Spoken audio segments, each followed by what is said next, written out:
This here is my iPhone 17 Pro Max, right here, brand new phone. This video is not about the 7 Pro Max, not exclusively. This video is about me telling you guys and giving you some tips and some information, some drawbacks, etc. on how and why I built my entire YouTube channel on an iPhone and very little extra. So my YouTube, if you watch it, is not a heavily overproduced channel. That's how I do that by design. That's how I want it to be. But I do my entire YouTube, all of it, on an iPhone. There are some cases where I use an auxiliary camera. Right now I'm using my DJI Osmo Action 3. I will sometimes use that for like side shots, but I don't do that very often. Primarily it's actually used when the camera is actually, when my phone is actually in the shot, and I need that camera for that. So if I'm reviewing, for example, like an accessory or something like that, like a little thermal camera or something, or showing off an app on my phone, I will use this camera. But the vast majority of my channel has been filmed on an iPhone. Not this iPhone, this is a new one. I actually routinely upgrade my iPhones. I started my channel on an 8 Plus, I think it was. It should have been an iPhone 8 Plus.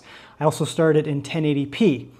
And I slowly grew. I didn't take this serious in the beginning. I just kind of did it as fun. But even when I started to take it seriously, I still recorded on an iPhone, and I went along the route of doing my whole channel on an iPhone. Now, this may not be the best video for people who are creators. Like I am a creator, I guess, technically, but I'm not a creator. You know what I mean?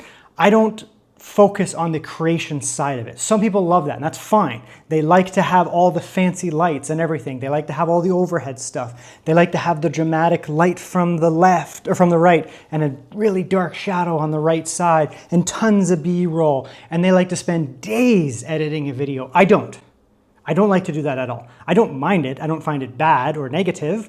That's not the focus of my channel. I would rather take my time for what I do, tech reviews primarily, take those tech reviews, game tests, whatever it is, and just do them. Just test the product. So I usually have one singular shot, or maybe two, but usually one singular shot showing the product, and then maybe one on my face afterwards and before type thing. So I really focus on the product itself. I don't focus on the overproduction. Some tech reviewers do that. You can watch people like Hardware Canucks and that, and they put so much effort and time into the production. It can sometimes actually take away from the video itself. The quality of the analysis itself can be diminished by the fact that some of these channels are putting so much money and time and effort into the production side of it. Some of them also just have large teams. I do everything as a one-man show. Everything is done as a one-man show. I do a very good Discord community and YouTube community as well, and they help me with running ideas past them and just telling me I'm stupid and helping me understand things that, I'm not a specialist in everything. So a lot of tech out there. So it's good to have a community that I can draw on. So thank you to all those people, especially the Discord people, especially you guys, because I draw on a lot of you guys as well. Not just like my kind of Discord, there's also like the Legion Discord, Intel, all these kind of places where I can draw information. And it's nice to have people check your information, right? Rather than just put a video out and hopefully that's valid.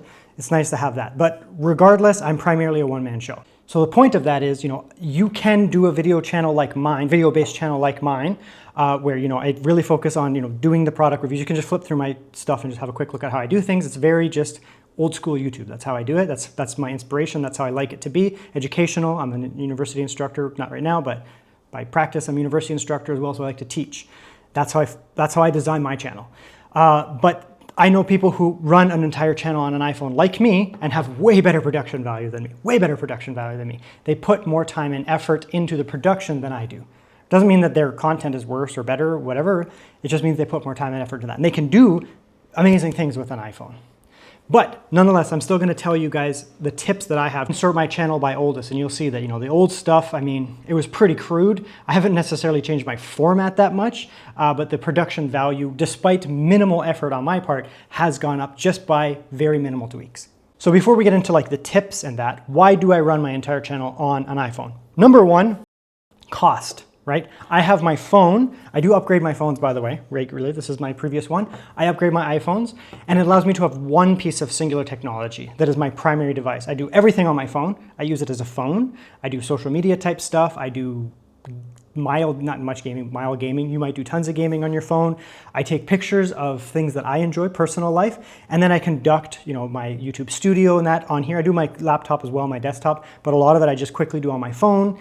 And I also manage the videos themselves. I take the videos with my phone and I store them on my phone. I move them around typically like that, and then I offload them to where I'm going to be editing. So for me, it allows me to save money. Yes, iPhones are expensive. You could also do it with an Android phone, but iPhones have benefits for one thing. And it does streamline the cost. So I buy one singular device. Let's say this device, I don't remember how much it was, 2,000 Canadian dollars. I think it was like 1,700 American. So I have one device, right? And there's little periphery and little pieces that I need on top of that, but that's my thing, right? I get a new phone out of it for personal use, and I get a brand new filming device for my business. My business is YouTube. That's what I do now. You can do the same thing. So you streamline the cost. If you go with an Android device, sorry to tell you, your product does not have good resale value, at least not in Canada and the United States. If you take your product and you sell it when you're done with it 2 years later, you lose most of your money. iPhones retain, Apple products in general, especially iPhones, retain most of their value. So when I take this phone, or this one here, and I upgrade it, so I'm done with this phone here, I'm going to then sell this phone secondhand. I don't give it into Apple, I sell it secondhand. I can finance usually at least half the cost of the upgrade. Sometimes more, sometimes less. It depends how new the upgrade was, but usually for an Apple product at least, if I keep myself in immaculate condition, as you can see, everything is covered, I can usually finance half the upgrade. So I'm not actually paying for a full new phone every single time I upgrade. I'm paying for a partial upgrade cost, and I do it every year or two. Usually for me it's 2 years. This is kind of how it is, or if there's a major update. So I actually had a iPhone 13, and then I went to a 14 because of the USB-C, but we'll get into that in a minute. There's certain milestones where like, all right, I got to get into that because that was a huge benefit for me going with that. The other benefit is Streamline. Now, I am not an exclusive Mac user, Apple user. I do have MacBooks that I dabble with. I run a Mac Mini all the time. I don't edit all the time on it sometimes. I don't use iPads and that, but I've used them all the time, many, many times, messed around with them. If you use Apple products exclusively, so you have an iPhone, an iPad, a MacBook, a Mac Mini, iMac, whatever, it's very streamlined. So you can easily get videos from here using AirDrop, for example. It's just a streamlined experience, generally speaking. You can move things around relatively easy. Now, you may think that that's a barrier for me because I use Windows machines, for example, but it's not, especially if you get yourself an iPhone 14 or newer. I highly recommend, if you're going to watch this video and you're going to do this, iPhone 14 is already a little bit older now. You can probably get one used for a reasonable price if you're trying to do this low cost. Don't get a 13 or before. If you have one, sure, just use it, but don't get one. The reason is because USB-C. USB-C allows you to use things like this very easily, these dongles. You don't have to have all these attachments. You can get accessories that are USB-C accessories, which does dramatically increase the ability to do work on your iPhone just by doing things like plugging it in. So previously when I did my videos, I had like an iPhone 8. Going from the 8 to the 12 was a big jump in camera quality, but really the biggest jump was going to the 14. 14 was huge because I actually got a 13 very briefly. I was like, this is stupid, because the 14 allowed me to use USB-C peripherals. Before that, what I would have to do is I would record my videos on my phone, and I don't use iTunes, I don't use any of that kind of stuff. So what I would have to do is then I'd have to upload it onto the cloud. So I had like Google Drive, or I had OneDrive or whatever, and I would upload all my videos into the cloud, which actually wasn't too bad because I had good reception and all that kind of stuff, good Wi-Fi. So I'd upload onto the cloud, then I'd bring them down on my computer. It was a pain in the ass, to be honest. It worked, but it was a pain in the ass. Now, all that I do is I take a USB-C type connector and I just plug it in. Right? I can do it with like external type devices. If you have a NAS or something like that, you can upload directly from your phone into your NAS. I have videos on that. You can watch that. If you're a YouTube creator and you want something quick, and you don't want to do plug-in type stuff, NAS type products, network attached storage products can be very effective as well. You can upload onto that. But for speed, I get these. I've done it with USB type dongles, but these are good because this is actually this is like an SSD, or you can get an SSD type dongle, plug in your SSD. I've done that many times. I just use this now because it's got two sides. It's very convenient. I plug this in here. It's fast, very fast. And I actually just take my pictures that are in here and I just download them into here. Take this out and I put it on my computer. It's fast and it's effective. I've talked to a lot of people locally and online, but even people that I've met just in my day-to-day who found out that I do YouTube, and they are super impressed or shocked or confused or whatever. And specifically what I mean here is that they're like, I always wanted to do YouTube, but it's so intimidating, and how do you get started? I always tell them, just get started. Don't go out there and spend $1 million on all the fancy cameras and all the expensive tech and do all this stuff, and you have paralysis because you've spent, first of all, $10,000 on all this equipment and you got to figure out how to use it all. Screw that. Take your fucking phone, whatever you have right now, get yourself a light and potentially a microphone and start recording content. Get yourself a very easy to use video editor, not DaVinci Resolve, not Adobe, not all this nonsense. Unless you really want to spend time figuring out the software, get yourself an easy to use software such as Cyberlink Power Director, something very easy to use.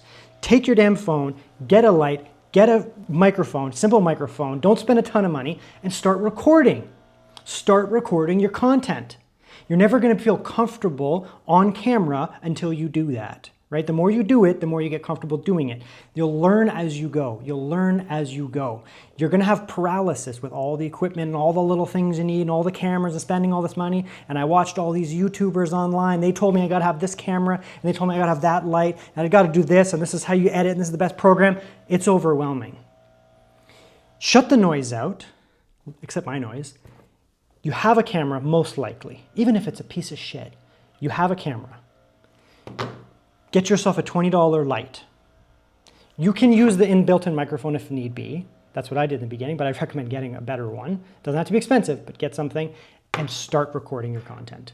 You can write scripts or you can do it off the cuff like I do most of the time, but just start recording. Just start recording. And you can learn the editing as you go. Get yourself an easy-to-use editor, or if you want to use something overly dramatically complicated like DaVinci, sure. Pick that up and try to learn that. But I don't recommend that nonsense. A lot of that is bullshit. You're getting that pumped into the side of your head. Easy, easy, easy. If there are fewer barriers to entry to get the work done, you will do the work. And that goes for YouTube as well. You need to eliminate the problems, the noise, the bullshit, and get in there. I have built a channel at about 105,000 subscribers right now with very minimal effort put into the bullshit, right? I'm not like a massive YouTuber or anything like that, but I'm successful enough that it's now my job. And I just cut out the bullshit. I just started recording, right?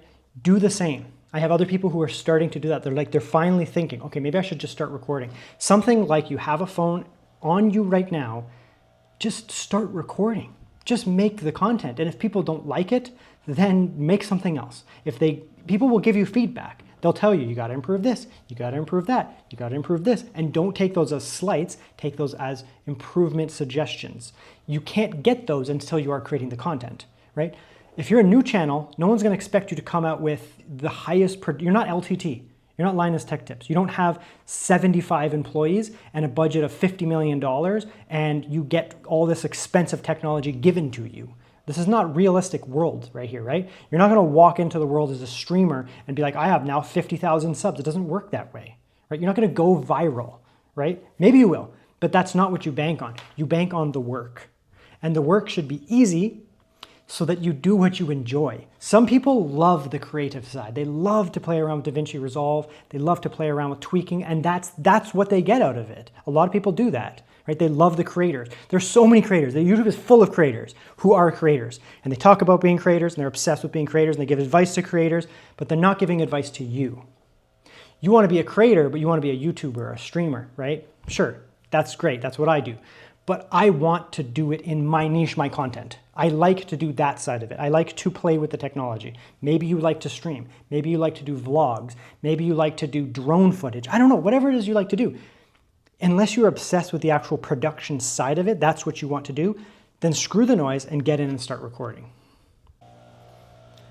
Okay, so let's do a quick summary conclusion. Let's do the starting tips. 1, start. Just start the damn channel. If it's Twitch, if it's YouTube, I don't care, just start it. Find yourself a niche that you care about, get out your phone and start recording yourself and putting it online. Get yourself an easy-to-use software such as Cyberlink Power Director, not sponsored, or whatever you find easy. If you know how to use DaVinci or whatever, Adobe, sure, use that. Get there, get these videos on your computer, these whatever it is, live, whatever you're doing, your shorts, put them on your damn computer and start working and publish them. That's the most important thing here. You want to make content, so make the effing content. No more barriers. Okay, that's the most important thing. That is Angry Bo telling you what to do. Stop having decision paralysis. Stop spending all day listening to dumbasses like me tell you what to do and all the fancy shit that you need. Just make it. Just make the videos. Okay, these people are farming content for themselves by paralyzing you into the content paralysis, right? That's what they do. They make money making videos. Like me, I do the same thing. But I'm a no bullshit kind of guy, right? They want to just keep farming those goddamn videos. And so they keep putting them out, which is fine. That's what they do. A lot of you guys watch because it's fun. They do it because it makes them money and they enjoy it as well. But I'm going to make this video and probably not make another video like this for 4 years or something like that. I just want you to get out there and start making the videos, okay? Or the live or whatever it is that you do. So get out there and start doing that. That's tip number 1. Tip number 2, you already have a camera. You already have a camera. Don't go out there and buy yourself a super expensive camera yet until you've even started. You may hate doing YouTube. You may hate doing Twitch. You may hate doing vlogs, whatever it is. You may hate it. So don't go out there and spend $5,000 on a camera until you have started creating products. Cameras are so good on these iPhones these days, or Android or whatever, but for me, iPhones. They're so goddamn good these days that you can just do the whole thing on them.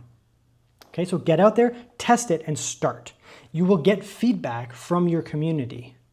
And that community might be 5 people, might be 1 person. Get out there and do that. On that note, don't get paralyzed with the analytics. Okay, I have 105,000 subscribers. That's wonderful. I love all you guys. I love everyone who watches my videos who's not subscribed, but don't get paralyzed in that, right? If you have 1 person, 1 single person who watches your video or your vlog or your live, that is 1 living being who is taking their limited time on this earth. They will die and they will fade from the universe. But they're taking their time out of their life to watch you. That's all that matters. 1 person. Do not get bogged down in, I didn't get 500 and 1,000. You will go crazy doing that kind of thing. Yes, you want to get monetized so you can start making money, make it into a career. That's the end goals. That's what people want to do, potentially. Some people just want to make content because they love it. That's kind of what I did. And I was like, oh, this is also a job now, right? But don't get bogged down in the numbers and don't get scared by the numbers. Just make the videos. And if you have 10 people watch you, that's crazy good. Just imagine people taking I can't walk out on the street and just talk to people, to hundreds of people, or dozens of people, even 5 people. I can't just walk out and talk to people. I'm a massive talker. I have no barriers just talking to random people. I do it all the time.